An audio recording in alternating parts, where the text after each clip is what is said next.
تو جس پہ چاہے کرم فرمائیں. کہاں پھر آ رہا ہے حضور؟ اب کیسے آ رہا ہے؟ فرمایا وہ فلاں فلاں قبیلہ ہے، فلاں فلاں جو ہے رستے سے آ رہا ہے، تو تجھے قبیلے میں نظر نہیں آئے گا.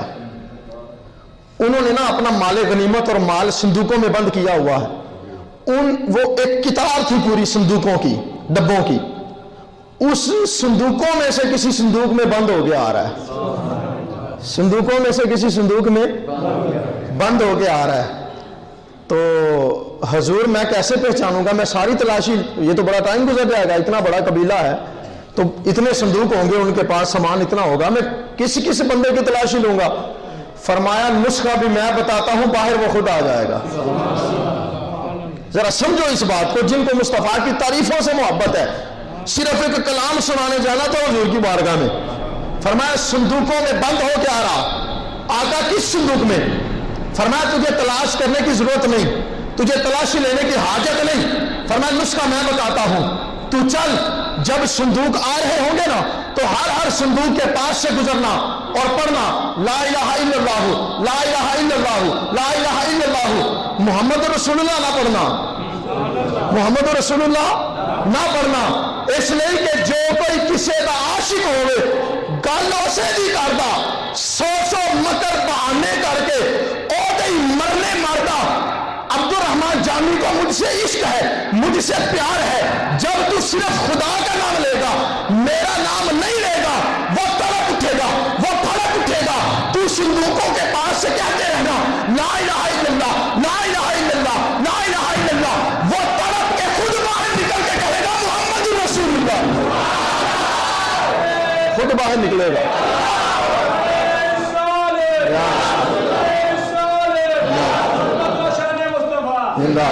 فرمایا تجھے آواز دینے کی لوڑ نہیں، تو رب کا نام لے، مصطفیٰ کا نام لیتا وہ خود باہر نکل آئے گا. اچھا آ گیا گورنر.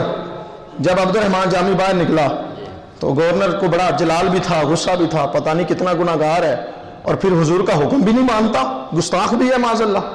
اس نے قید خانے میں ڈال دیا، جیل میں ڈال دیا. ادھر جیل میں ڈالا، ادھر حضور پھر گورنر کی خواب میں آئے.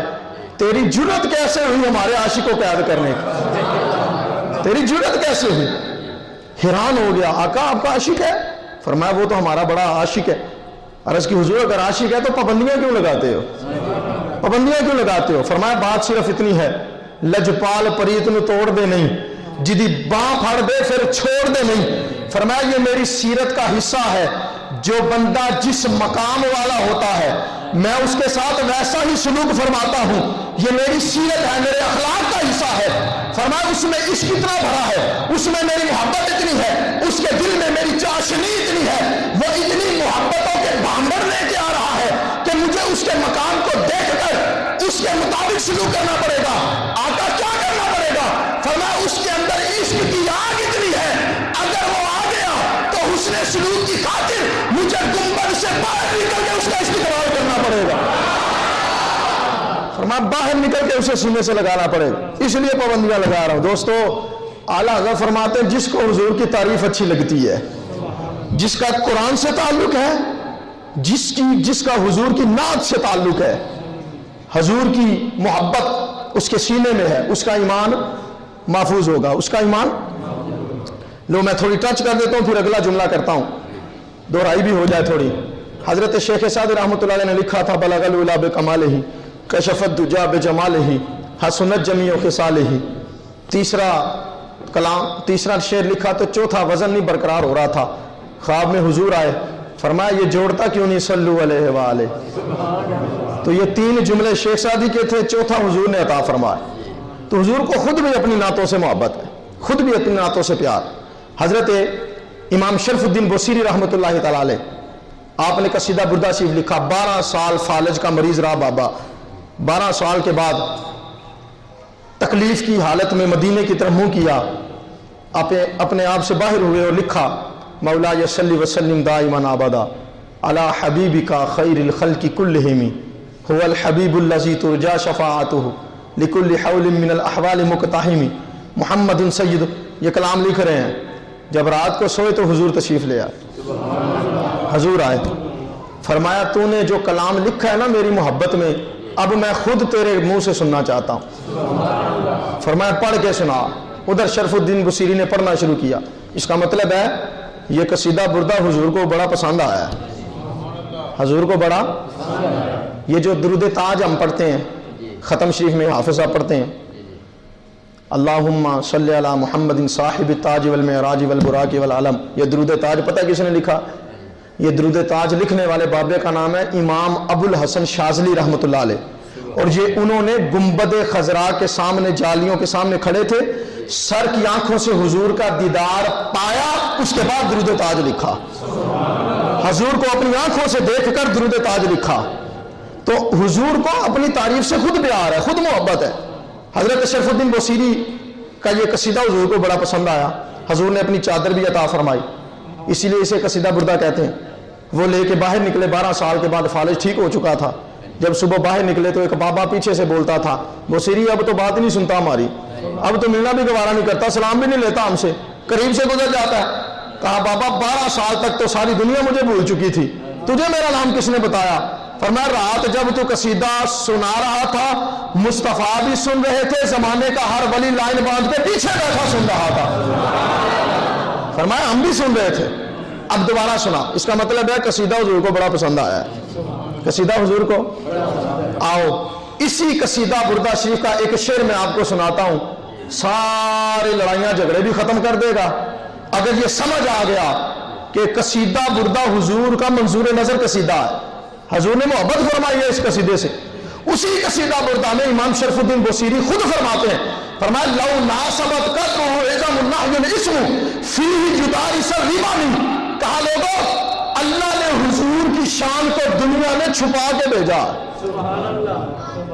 حضور کی شان کو دنیا میں، سارے بولیے حضور کی شان کو دنیا میں، حد نہیں ہو گئی؟ ابھی چھپ کر شان آئی ہے اور ایسی آئی ہے۔ ابھی شان چھپ کر آئی تو چاند کے ٹوٹے ہو رہے ہیں، ابھی شان چھپا کے بھیجا تو سورج واپس آ رہے ہیں، ابھی شان چھپا کے بھیجا تو کافر چہرہ دیکھ کے کلمہ پڑھ رہے ہیں، ابھی شان چھپا کے بھیجا تو پتھر ابو جہل کی مٹھی میں کلمہ پڑھتے ہیں، ابھی شان چھپا کے بھیجا تو جانور سجدے کرتے ہیں، ابھی شان چھپا کر بھیجا تو مردوں کو زندہ کرتے ہیں۔ اور اگر ظاہر کر کے بھیجا ہوتا، اگر ظاہر ہو کے بھیجتا تو پھر کیا کمال تھا؟ آؤ سنو اس کا جواب بھی قصیدہ بردہ میں لکھا۔ مولانا شرف الدین بصیری فرماتے ہیں لو ناسبت قدرہ اعظم النحی الاسم فیہ جدارس الریبانی، فرما لوگوں اللہ نے مصطفیٰ کی عزت کو، مصطفیٰ کی شان کو، مصطفیٰ کے معجزات کو، مصطفیٰ کے کمالات کو اس دنیا کی آنکھوں سے چھپا کے بھیجا ہے۔ خدا کی قسم اگر مصطفیٰ کی شان ظاہر کر کے بھیجتا تو ادھر مردہ ہڈی پڑی ہوتی، حضور کا نام لے کے پھونک مارتے اللہ اس میں زندگی پیدا فرما دیتا۔ میں ظاہر کر کے بھیجتا تو یوں بھیجتا، مردہ ہڈیوں کو پھونک مار دیتے، حضور کا نام لے کر اللہ ان میں زندگی پیدا فرما دیتا۔ تو حضور کو اپنی تعریف سے خود محبت ہے۔ آئیے تیسرے نسخے کی طرف چلتے ہیں۔ اعلیٰ حضرت بریلی کے امام نے فرمایا تیسرا نسخہ یہ ہے، ایمان پر خاتمہ چاہتا ہے، اعلیٰ حضرت فرماتے جس کا اللہ کے ولی سے یارانہ ہوگا، جس کا کسی نیک بندے سے تعلق ہوگا، سارے بولیے نیک بندے سے۔ اب یہ موضوع میں نے پچھلے جمعے بھی عرض کیا، بڑا تفصیلی ہے، لیکن میں چند منٹ میں بات ختم کر رہا ہوں۔ 1 سے 2 واقعات سنا دوں تاکہ ہمارا تھوڑا ایمان بھی تازہ ہو جائے اور ہمیں سمجھ بھی آ جائے ولیوں سے تعلق بندے کو ضائع نہیں ہونے دیتا، ولیوں سے تعلق بندے کو ضائع۔ بڑا مشہور واقعہ ہے، تھوڑا تازہ بھی ہو جائے۔ حضرت میاں شیر محمد شرکپوری رحمۃ اللہ علیہ، آپ کا ایک مرید تھا، تو وہ نہ کسی سکھ عورت پہ عاشق ہو گیا، سکھنی کے ساتھ اس کا افیئر چل گیا، اس کے محلے میں پانی بھرنے آتی تھی، تو 1 2 3 4 ملاقاتوں میں کوئی محبت، کوئی پیار، معاذ اللہ اس طرح کے معاملے شروع ہو گئے۔ وہ شادی شدہ تھی۔ ایک دن پروگرام بنا کہ ہم اپنی خواہشات نفس پوری کریں اور منہ کالا کریں، تو اس کی بیوی جو بیوی تھی وہ کہنے لگی کہ میں شادی شدہ ہوں، سردار میرا شوہر ہے، سکھ ہے، تو وہ نا ابھی گھر میں ہے، کچھ دن بعد وہ جا رہا ہے دوسرے شہر تجارت کی غرض سے، 3 دن کے سفر پہ جائے گا، میں گھر میں اکیلی ہوں گی تو آ جانا, ہم منہ کالا کر لیں گے معاذ اللہ. تو جب وہ دن وقت مقررہ آیا تو یہ تعلق تھا اس کا اللہ کے ولی سے, میاں شیر محمد شرک پوری سے. تو غسل کر کے خوشبوئیں لگا کے تیاری شیاری کر کے جب پہنچا تو دیکھا کہ ایک سکھ نہ چاقو لے کے باہر کھڑا ہے اور غصے سے کسی بندے کا انتظار کر رہا ہے. یہ بڑا پریشان ہوا کہ یہ بیوی تو مجھے مروائے گی, اس نے تو کہا تھا وہ سکھ چلا گیا تو شوہر تو اس کا باہر کھڑا. واپس آ گیا. اگلے دن جب وہ پانی بھرنے آئی تو پھر اس بندے نے اسے تانا دیا کہ تو خود ہی مجھے بلاتی ہے گناہ کے لیے, خود ہی مروانے کا پروگرام بنایا تو نے. اس نے کہا تیرا دماغ خراب ہے, وہ پتہ نہیں کس کو تو دیکھتا رہا, میرا شوہر تو دوسرے شہر گیا ہوا. کہا تو آج آ جانا. اگلا دن ہوا, پھر وہ پہنچا تو پھر سردار باہر چاقو لے کے کھڑا تھا, تو پھر ڈر کے واپس آ گیا. تیسرا دن ہوا, پھر گیا, پھر سردار باہر. اس نے کہا چلو چھوڑو اس گندے کام کو, رکھا کیا ہے اس میں. دن تھا جمعے کا, ادھر وضو غسل کر کے اچھے کپڑے پہن کے جمعہ پڑھنے مسجد میں آیا. میاں شیر محمد شرک پوری ممبر پہ بیٹھے تھے, خطبہ دے رہے تھے. جب آیا نا مسجد سے اندر داخل ہوا تو آپ نے مسکرا کے دیکھا, فرمایا بلیا باز آ جا, میرے کو روز روز سردار نہیں بنیا جاتا, میرے کو روز روز سردار. وہ میں تھا جو کئی کئی بھیس بدل کے تیرے ایمان کی حفاظت کرنے کے لیے کھڑا تھا, تیرے ایمان پہ پہرا دے رہا تھا, وہ میں تھا. امام اہل سنت فرماتے ہیں تعلق رکھ اللہ کے ولی سے, گارنٹی مدینے والا دیتا ہے. فرمایا جب مرے گا خاتمہ ایمان پر ہوگا کفر سے محفوظ رہے گا. اللہ کے ولیوں سے دوستانہ محبت. آئیے یہ تو ایمان والے کی بات ہے نا, یہاں تو کافر بھی تعلق رکھ لے, کافر بھی اللہ والوں سے تعلق رکھ لے. حضرت میاں محمد بخش تونسوی رحمۃ اللہ تعالی علیہ, تونسا شریف کا تاجدار. پرانے دور میں ہوتا یہ تھا کہ بزرگوں کو پالکی میں بٹھانے کا رواج تھا. ایک ڈولی نما پالکی ہوتی تھی, تو خادمین اسے اٹھاتے تھے اپنے کندھوں پہ, تو بزرگوں کو اس میں بٹھایا جاتا, یہ ان کا احترام ہوتا تھا. حضرت میاں محمد بخش تونسوی رحمۃ اللہ علیہ جب پہنچے نا اس چوک میں, بازار کے چوک میں, تو وہاں ایک ہندو کی دکان تھی, ہندو کی. تو جب وہ آتا دیکھتا تھا نا اللہ کے ولی کو, تو وہ اپنی جگہ سے اٹھ کے کھڑا ہو جاتا تھا. کھڑا ہو کے نا یوں اپنے سر پہ دونوں ہاتھ رکھ کے سلام کرتا تھا اور کہا کرتا تھا بھلوں کو بھلی لاج ہوتی ہے. بھلوں کو, سارے بولیے جملہ, بھلوں کو. یہ آپ نے دیکھا ہوگا جو سیالوی حضرات ہیں نا, سیال شریف سے جن کا تعلق ہے, ان کی ٹوپی پہ بھی لکھا ہوتا ہے بھلوں کو بھلی لاج. یہ نعرہ کہاں سے ملا, میں اس کی جڑ بتا رہا ہوں آپ کو. یہ کہاں سے آیا بھلوں کو بھلی لاج ہوتی ہے؟ عقیدے کا ہندو تھا, ولیوں سے محبت کرتا تھا. جب اللہ کا ولی گزرتا تھا تو یوں سلام کر کے کہتا تھا بھلوں کو بھلی لاجیں ہوتی ہیں, بھلوں کو بھلی لاج ہوتی ہے. تو ایک دن نا حضرت کی پالکی گزری تو اس کی دکان بند تھی. آپ نے پوچھا وہ ہمارا یار کدھر گیا, وہ ہمارا پیارا, وہ جو روز ہمیں سلام کرتا تھا, وہ نظر نہیں آ رہا. لوگوں نے بتایا جی وہ بیمار تھا, کافی عرصے سے ایک عارضے میں مبتلا تھا, اب اس کی موت کا وقت ہے, طبیبوں نے لا علاج کر دیا, مرنے پہ آ گیا ہے, اس لیے نہیں آ سکا. آپ نے فرمایا پالکی میرے گھر کی طرف نہ کرو, اس کے گھر کی طرف موڑ دو, میں اس کے گھر اس کی خبر گیری کرنے جاؤں گا. کبھی کبھی کفر کو مٹانے کے لیے کفر کے اندر جانا بھی پڑتا ہے. یہ بہت بڑا مسئلہ میں عرض کر رہا ہوں. گند صاف کرنے کے لیے گند میں اترنا بھی پڑتا ہے. آج تو کوئی حضرت صاحب کسی غیر مذہب کے پاس کسی محفل میں جا کے بیٹھ جائے تو لوگ اس پہ تانے شروع کر دیتے ہیں, یہ حضرت صاحب کافر ہو گئے ہیں, یہ بد مذہب ہو گئے ہیں, یہ فلاں ہو گیا, ان میں جا بڑا ہے. بھائی بات یہ ہے گند کو صاف تبھی کرو گے جب گند میں اترو گے. میرے نبی پاک علیہ السلام اگر کافروں کے دروازے پہ چل چل کے نہ جاتے تو کفر کیسے مٹاتے, کیسے مٹاتے, کیسے تبلیغ فرماتے؟ تو ہندو کے گھر کی طرف جب پالکی مڑی نا اللہ کے ولی کی, باتیں کرنے والے بھی بڑے ہوتے ہیں, لوگوں نے باتیں شروع کر دی, لو ولی بنا پھرتا ہے, پیر بنا پھرتا ہے, اور ہندوؤں سے ذرا لے, ہندوؤں سے دوستیاں, اس کا پتہ لینے جا رہا ہے, اس کا تو تعلق نہیں مومنوں سے, یہ کیا لینے جا رہا؟ آپ مسکراتے رہے, چلتے رہے. جب دروازے پہ دستک دی, اس کے باپ نے دروازہ کھولا, دیکھا مسلمانوں کا امام آیا, غصے میں لال پیلا ہو گیا, تیرا ہمارے گھر کیا کام ہے؟ فرمایا میں تجھ سے ملنے نہیں آیا، میں اپنے یار سے ملنے آیا ہوں، میں اپنے دوست سے ملنے آیا ہوں۔ اندر سے اس نے بھی آواز دی ابا جی آنے دو۔ جب بابا جی اندر پہنچے مریدوں سمیت تو گھر والے بھی وہاں موجود تھے، سارے ہندو تھے، تو جب پہنچے نا تو اس نے حسب سابق جو عادت تھی اس نے پھر سر پہ ہاتھ رکھ لیا، کہا بھلوں کو بھلی لاج ہوتی ہے، بھلوں کو بھلی لاج ہوتی ہے۔ تو حضرت میاں محمد بخش تونسوی رحمۃ اللہ علیہ آپ نے ارشاد فرمایا اگر اتنی محبت مجھ سے کرتا ہے، میں نے تو کلمہ پڑھا ہے، تو کیوں نہیں پڑھ لیتا؟ تو کلمہ کیوں نہیں پڑھ لیتا؟ اب سننا جملہ بڑا مشہور واقعہ ہے، اب توجہ کرنا ذرا۔ قرآن میں جگہ جگہ اللہ اپنے بندوں کے ساتھ بندوں کو جوڑنے کا حکم دیتا۔ کہیں فرمایا یوم ندعو کل اناس بامامہم، قیامت کا دن ہوگا، ہر مقتدی کو اس کے امام کے پیچھے اٹھایا جائے گا، ہر شاگرد کو اس کے استاد کے پیچھے اٹھایا جائے گا، ہر مرید کو اس کے پیر کے پیچھے اٹھایا جائے گا، ہر امتی کو اس کے نبی کے پیچھے اٹھایا جائے گا۔ کہیں فرمایا فاسألوا اہل الذکر ان کنتم لا تعلمون، تمہیں علم نہ ہو کسی مسئلے کا تو علم والوں کے پاس آیا کرو، ان سے پوچھا کرو۔ اللہ رب العزت اپنے محبوب بندوں سے دنیا کو جوڑنا چاہتا، اللہ خود جوڑنے کا حکم دیتا۔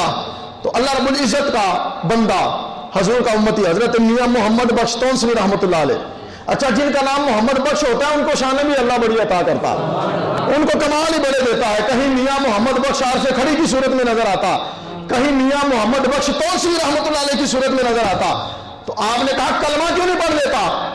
وہ نا ہلکا سا مسکرا کے کہتا ہے کلمہ میں پڑھ لوں لیکن میری ایک شرط ہے، میری ایک شرط ہے۔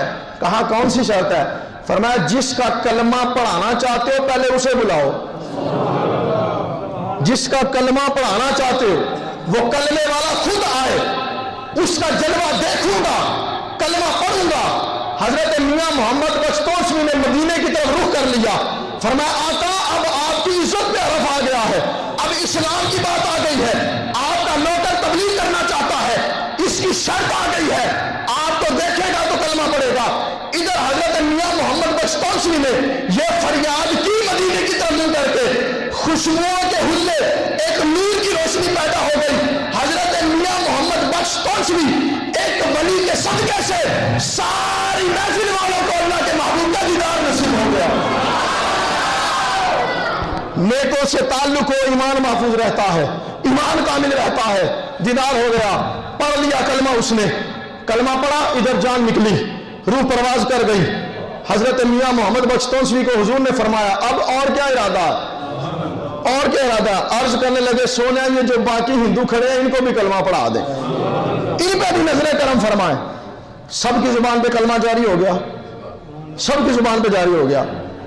اچھا جب وہ ہو گیا نا، فوت ہو گیا، تو باقی برادری والے لوگ بھی آ گئے، ہندو تھے نا سارے اکٹھے ہو گئے۔ انہوں نے کہا جی یہ ہمارا بندہ تھا، تو ہمارا مذہب یہ کہتا ہے جب بندہ فوت ہو جائے تو اس کو جلایا جاتا، اس کو آگ لکڑیوں پہ رکھ کے آگ سے جلاتے ہیں۔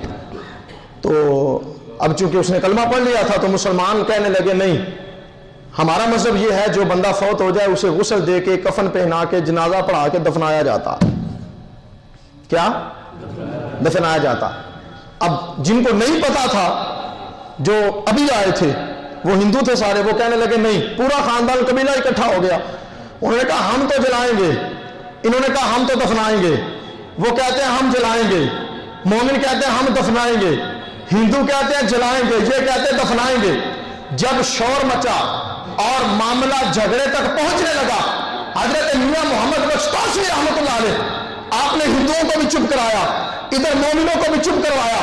فرمایا جھگڑے لڑائی والی بات ہی کوئی نہیں، ان کو جلانے دو، لکڑیاں اکٹھی کرنے دو، لکڑی پہ لٹانے دو، ان کو آگ لگانے دو، اگر جل گیا تو تمہارا ہے، نہ جلا تو پھر ہمارا ہے۔ فرمایا جل گیا تو تمہارا، نہ جلا تو۔ انہوں نے ادھر لکڑیاں اکٹھی کر کے نا آگ لگائی، یوں ماچس جلائی، جب آگ لگائی بجھ گئی۔ یار جو حضور کا نوکر ہوتا ہے اسے تو جہنم کی آگ نہیں جلاتی، یہ تو دنیا کی آگ کس کھیت کی مولی ہے۔ تو ادھر انہوں نے آگ لگائی، بجھ گئی، پھر لگائی، پھر بجھ گئی، پھر لگائی، پھر بجھ گئی۔ فرمایا قیامت تک میں لگاؤ، اسے تو نہیں لگنی، اس نے تو نہیں جلنا۔ ہار تھک کے کہا چلو تمہارا ہے۔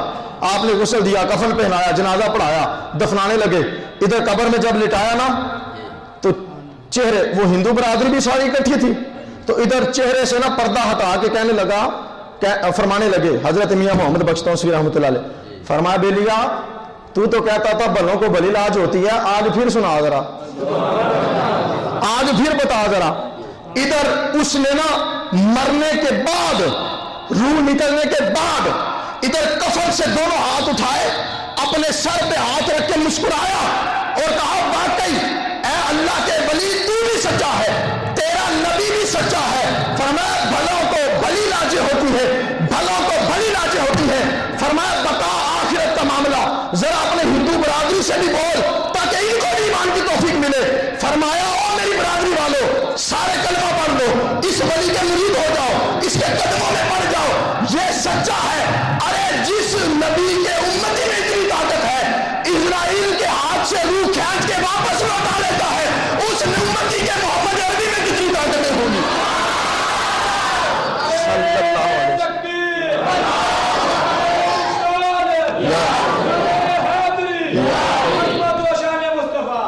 فرمایا جس کے امتی میں یہ کمال ہے اس کے نبی میں کتنا کمال ہوگا، جس کے امتی کی یہ شان ہے اس کے نبی کی شان کا عالم کیا ہوگا۔ دوستو بریلی کے امام فرماتے ہیں ولیوں سے تعلق مضبوط کرو، خاتمہ ایمان پر ہوگا، خاتمہ۔